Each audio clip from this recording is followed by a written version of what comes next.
কয়েকদিন খুব ভয়ে আছি নাসো ভাই, কয়েকদিন খুব ভয়ে আছি নাসো ভাই, এটা করো।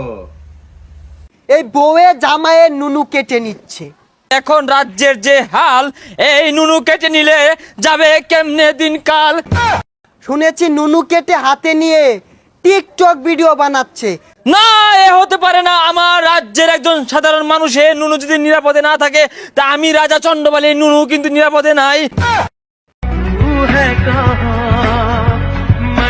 এই কি ব্যাপার, মহারাজ কি ঘাস কাটবার গেছে নাকি? এলাও আইতাছে নাকি? হুশিয়ার, সাবধান, মহারাজা চন্ডবালী হাজির। কই গো, একটু হুনে যাও, কি হয়েছে তোমার, কেন করো না রাও। কই গো, একটু হুনে যাও। খামোশ। কুল কুল ঠান্ডা মহারাজ। এই মহারাজ চন্ডবালী এত রেগে গেলে তো হবে না, রাজ্য চলবে না তো। খামোশ, 1.5 টাকার মন্ত্রী, আমার রাজ্য কিভাবে চালাবো এটা তোর বলতে হবে না। তোর কথা শুনে আমার মুতা ধরে গেল মন্ত্রী। মহারাজ মুদ্রা আপাতত আটকাই রাখেন, কারণ এই রাজ্যে মুতা নিষেধ। চুপ কর বিয়াদব, আমি রাজা চন্ডবালী মুতে বুড়িয়ে আমার রাজ্যে বন্যা বসিয়ে দেব। তোকে বলতে হবে রাজ্যের খবর কি বল। এ মহারাজ আর মনে হয় মুতা হবে না, রাজ্যে এমন এক ভাইরাস আইছে যা সবার নুনু কেটে নিচ্ছে। মন্ত্রী, এ কেমন ভাইরাস? আমি তো গলা কাটার কথা শুনেছি, ছালা ধরার কথা শুনেছি, এই নুনু কাটা ভাইরাস কোত্থেকে এলো? এর কি কোনো প্রতিকারক নেই? এ মহারাজ এই ভাইরাসের প্রতিকার তো দেখছি না, এই বউয়ে জামায়ে নুনু কেটে নিচ্ছে। কি বলছো মন্ত্রী?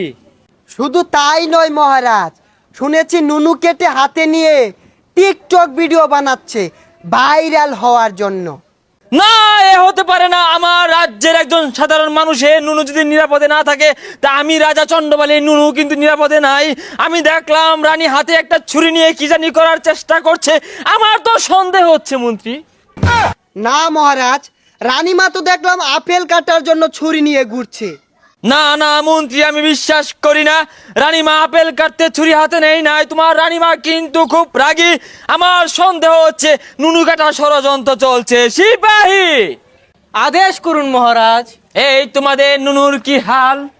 আপাতত ঠিক আছে মহারাজ, আপনার এই কথা শোনার পরে আমাদেরও ভয় হচ্ছে মহারাজ।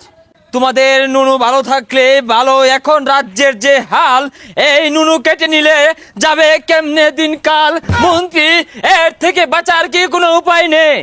মহারাজ উপায় একটা আছে, এই বড় দেখে একটা তালা মেরে দিলে কেউ আর নুনু কাটতে পারবে না।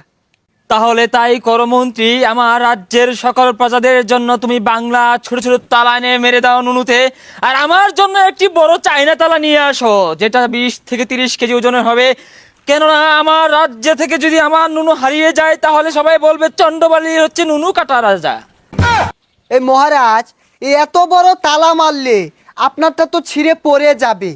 তাও তো কথা। তাহলে আমি কি করব মন্ত্রী মশাই? আমি সিদ্ধান্ত নিয়েছি, আমি রানীমাকে তালাক দেব। মহারাজ এ কি বললেন, রানীমাকে তালাক দিবেন? রানীমাকে তালাক দিলে তো আপনাকে ইয়েতিম রাজা বলবে। তাও ভালো মন্ত্রী, আমাকে এতিম রাজা বলুক, আমার কোনো দুঃখ নেই। আমি এই দাজ্জাল রানীকে রাখবো না। আমার নুনুটা যে শেষ সম্বল মন্ত্রী। মহারাজ এটা কেমন করে হয়? সেনাপতির বউ থাকবে, প্রজাদের বউ থাকবে, রাজা মশাইয়ের বউ থাকবে না, এটা তো হয় না। মন্ত্রী, তুমি বুঝতে পারছো না? বউ থাকার থেকে জরুরি হচ্ছে নুনু থাকা। আমার রাজ্যে ঢাক ঢোল পিটিয়ে তুমি ঘোষণা করে দাও, এই চন্ডবালীর রাজ্যে কারোরই বউ থাকবে না। আর যার বউ থাকবে, যদি তার নুনু কাটা পড়ে, সেই দায়ীবার কিন্তু আমি নেব না মন্ত্রী। ঠিক আছে মহারাজ, এই সিপাহী সারা রাজ্যে ডেরা পিটিয়ে দাও, কারো বউ থাকা যাবে না। এই চন্ডবালীর রাজ্যে এই প্রতিবন্ধী বিছুনলাকে কে রেখেছে? 1.5 ঘন্টা ধরে পাক্কুন পারছি, একটু বাতাসও করছে না। এই নুনু কাটার গল্প শুনে আমার শরীর যে ঘেমে গেল। ইচ্ছি মহারাজ। শুনুন শুনুন শুনুন, মহারাজার আদেশ, এই রাজ্যে কারো বউ থাকা চলবে না। আর যদি কারো বউ থাকে, নুনু কাটা পড়লে এর দায়ভার কিন্তু মহারাজা নিতে পারবে না।